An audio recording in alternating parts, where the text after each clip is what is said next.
تقوا چاته وایي، څنګه په ځان کې تقوا پیدا کړو او تقوا کمې ګټې لري، دا ټول معلومات په دې ویډیو کې. که غواړې چې ژوند دې بدل کړي نو دا ویډیو ستا دپاره ده. تقوا په لغت کې پرهیز او ځان ساتنې ته وایي او په اصطلاح کې د الله تعالی په اوامرو باندې عمل کول او له نواهیو اجتناب دې ته تقوا وایي.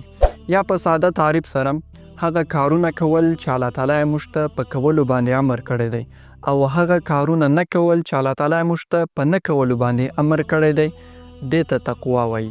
اوس راځو دې ته چې یو انسان څنګه په ځان کې تقوا پیدا کړي. په اول قدم کې د الله تعالی بیره په زړه کې ژوندی ساتل، تل دا فکر کول چې الله تعالی هر عمل زما ویني، اوري او حساب به راسره کوي، ځکه چې الله تعالی فرمایي آیا دی نه پوهیږي چې بېشک الله تعالی ویني.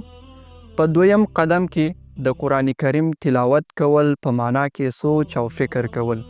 ګورئ قرآن د متقیانو دپاره هدایت دی. که ته چیرې قرآن تلاوت کې په معنا کې سوچ او فکر وکړي، بیا عمل ور باندې وکړي، نو په دې طریقه به ته تقوا ترلاسه کړي.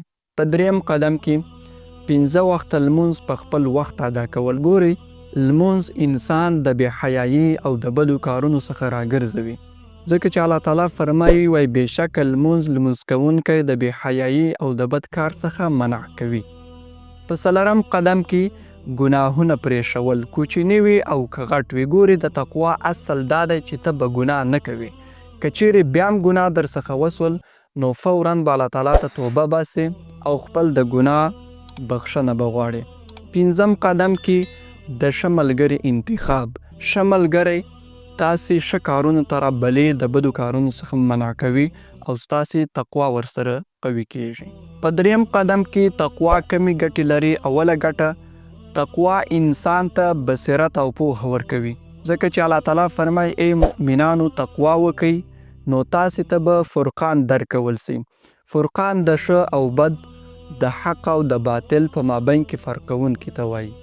2مه ګټه تقوا د انسان په ټولو چارو کې اصلاح راولي، ځکه چې الله تعالی فرمایي تقوا خپله کړئ او سمې ویناوې کوئ، الله تعالی به ستاسې اعمال سم کړي او ګناهونه به مو وبخښي.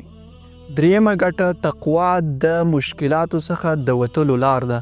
الله تعالی فرمایي چا چې تقوا وکړه هغه ته به د وتلو لار ورکړو.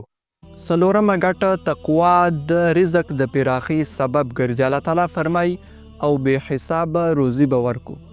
5مه ګټه تقوا د همیشني نعمتونو سبب ګرځي، د کامیابۍ سبب ګرځي.